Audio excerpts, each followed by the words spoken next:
Good morning to you. It is 7 o'clock here on the East Coast, and I'm Anne-Marie Green, and we have made it. It's finally Election Day 2020, capping what's been a tumultuous presidential campaign in a year that has shattered norms and precedents in this country across the board. So here's a live look at the polling location, at least one polling location in Raleigh, North Carolina.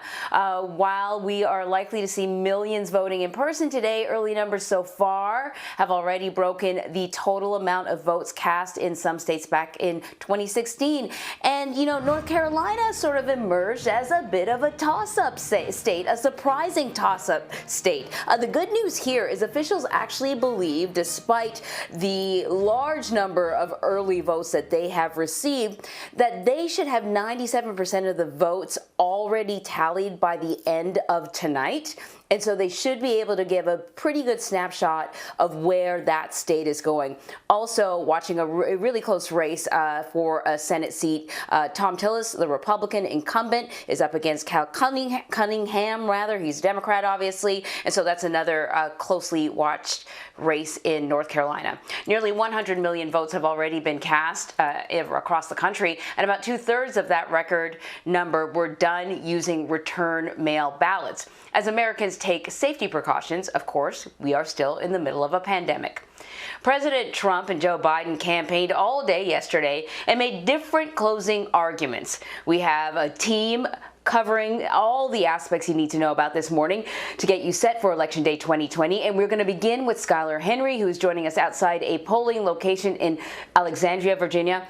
I spoke to you a little bit earlier, actually quite a bit earlier. It was dark and early about how things were unfolding. And I see you've got a few people behind you now lining up, getting in there to vote. Tonight may not mark the end of the election, though, Skyler. Right, and so experts are emphasizing patience, Anne-Marie, as it'll take some states days to count all of their votes. But as you mentioned, we should see some good indicators as the night progresses, particularly as polls close in key battleground states like North Carolina, like Georgia, and like Florida. But the polls have been open here for about an hour or so. We've seen a record number of turnout thus far across the country, and millions of people are expected across the country to continue to vote.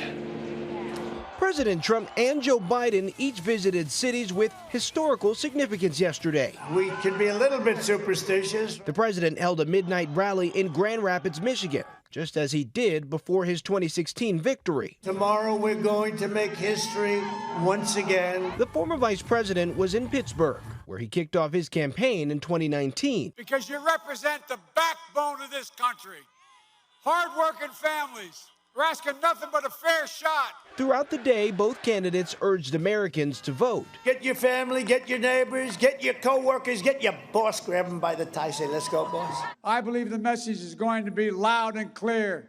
It's time for Donald Trump to pack his bags and go home. Voting during the coronavirus pandemic has reshaped the election process. At least 98 million ballots have already been cast. That's more than double the early vote in 2016.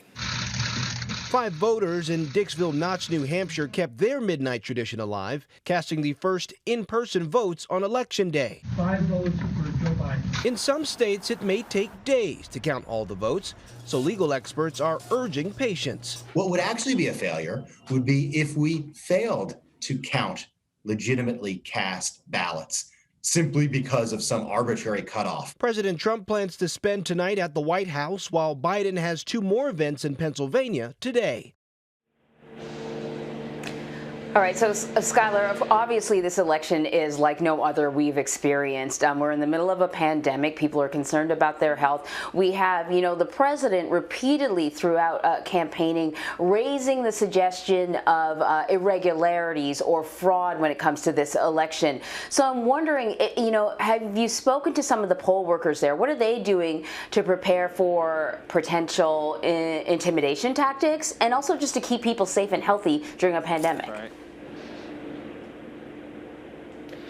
Right. Well, I spoke with one of the poll managers here not too long ago, and he said that he is doing everything in his power to make sure that everything runs smoothly here today. In terms of the pandemic, there are markers on the floor around the area here to let people know that they need to stand certain feet away from each other. There's actually a volunteer inside of the polling location as well who's making sure that if anybody gets too close to one another, they'll come in with their little yardstick and get them out of the way. It's that serious. And there's also medical personnel as well on hand who are sanitizing each of the areas after everyone comes in to cast their ballot, and even the volunteers themselves. If somebody gets up and they decide to move to another part of the area, there is a sanitization process that happens to make sure that this area is as sterile as possible. And did they share any advice for the people who are voting in person today? Anything they want them to know that they can do or rights that they have?